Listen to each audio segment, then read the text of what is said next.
Hello everyone, I am Krishna Murari, Learn English with Krishna Murari।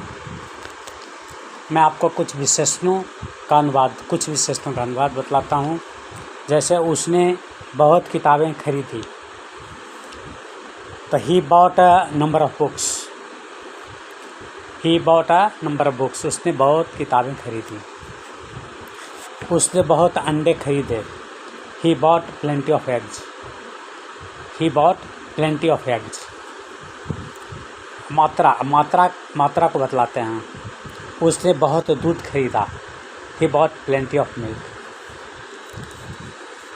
उसने बहुत मछली खरीदी, he bought a lot of fish। उसने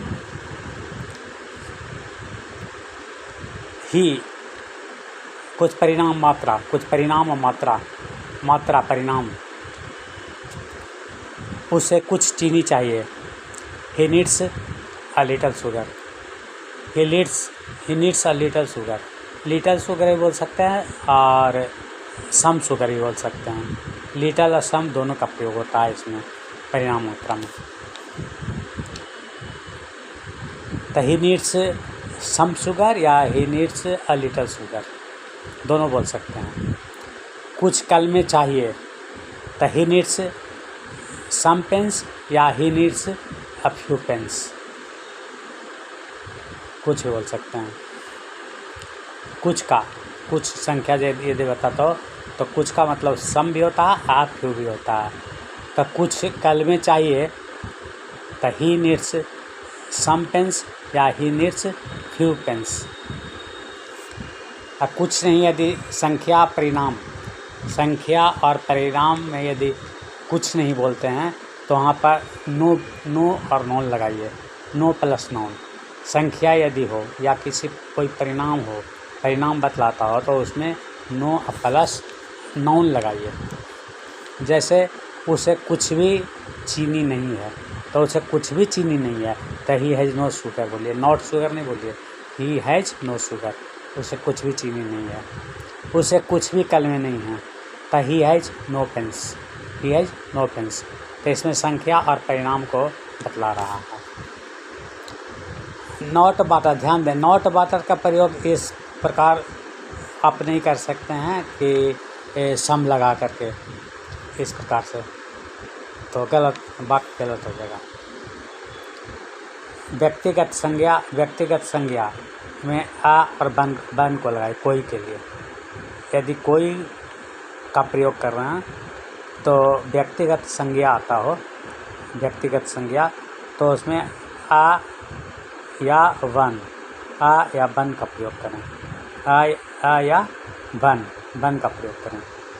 जैसे कोई शर्मा जी आपसे मिलने आए हैं, यदि बोलते हैं कि कोई शर्मा जी आपसे मिलने आए हैं तो यहाँ पर one mister Sharma has come to see you का प्रयोग कीजिए। तो आ लिखिए या बन लिखिए, आ लिखिए या बन लिखिए, आ या बन।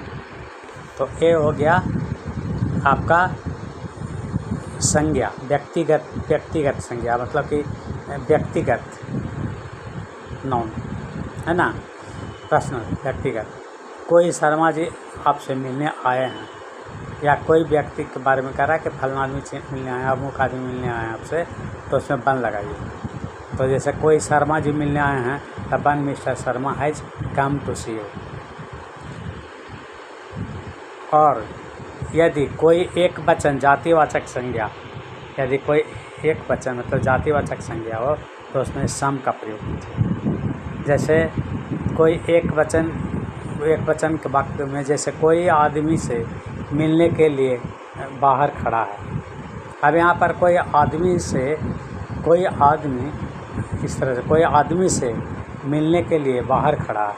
Someone is waiting outside to see you. तो यहाँ पर कोई आदमी, यहाँ पर कोई आदमी आपसे हो जाएगा। यहाँ पर कोई आदमी आपसे मिलने के लिए बाहर खड़ा है। तो कोई आदमी आपसे मिलने के लिए बाहर खड़ा है तो someone is waiting outside to see you.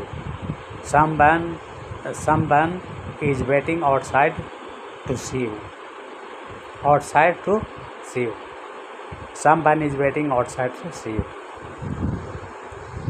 इस प्रकार से। Thank you.